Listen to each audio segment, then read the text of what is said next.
जितने भी सदस्यगण हैं जो माथा पर काला गमछा बांध कर घूम रहे हैं उनसे विशेष अनुरोध विशेष आग्रह है कि अरे भैया थोड़ा आवाज बढ़ाइए, थोड़ा बस।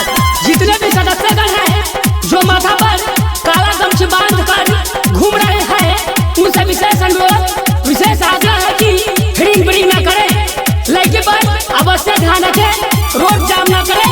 सूचना समाप्त हुई। धन्यवाद।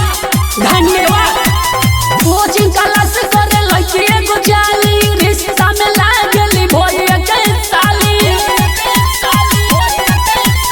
कोचिंग क्लास करे लड़की एगो जाली, रिश्ता में लागली भोइया के साली।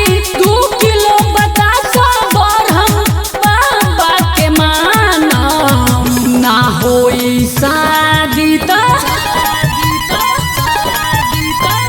ना होई शादी तो ले के भागम, ना होई शादी तो ले के भागम।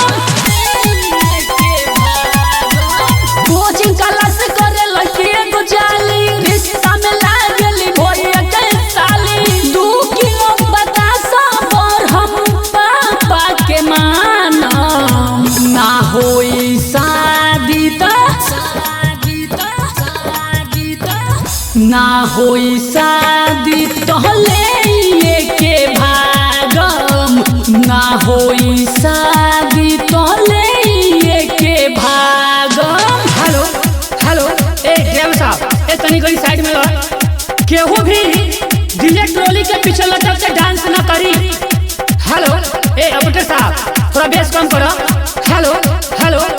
हेलो बस। केहू भी डीजे ट्रॉली के पीछे लटक के डांस न करी, न तो हई माथा से बिगड़ जाई।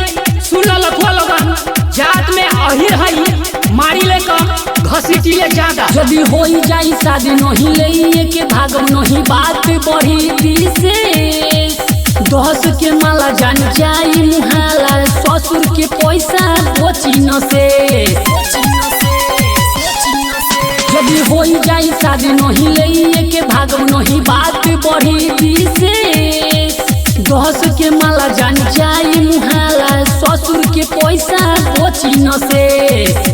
एही लगन में बर हम बाबा के मानम, ना होई शादी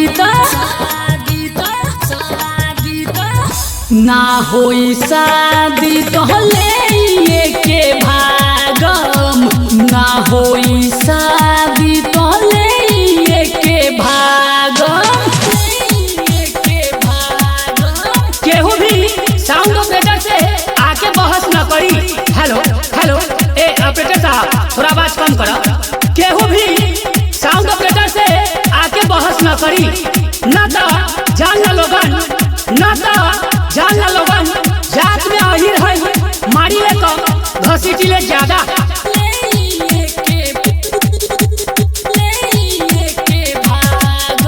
पहले आगरा जाए ताजमहल घुमाए तबे चलल जाई सहो दिल्ली जाए लाल किला घुमाए तबे घूमे मजा मिली।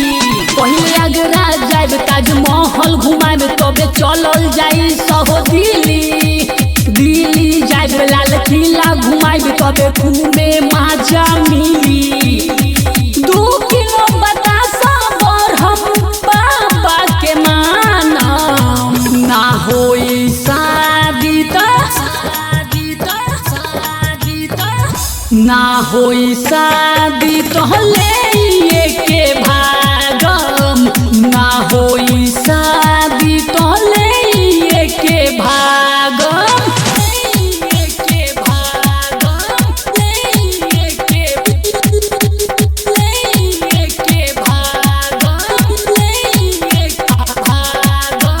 कहे कृष्णा और अरविंद गावो करुण यादव बढ़म बाबा की आज मनावो। केहू करी नहीं मना, नहीं लागी जुर्माना, 2 किलो बतासा चढ़ाबो।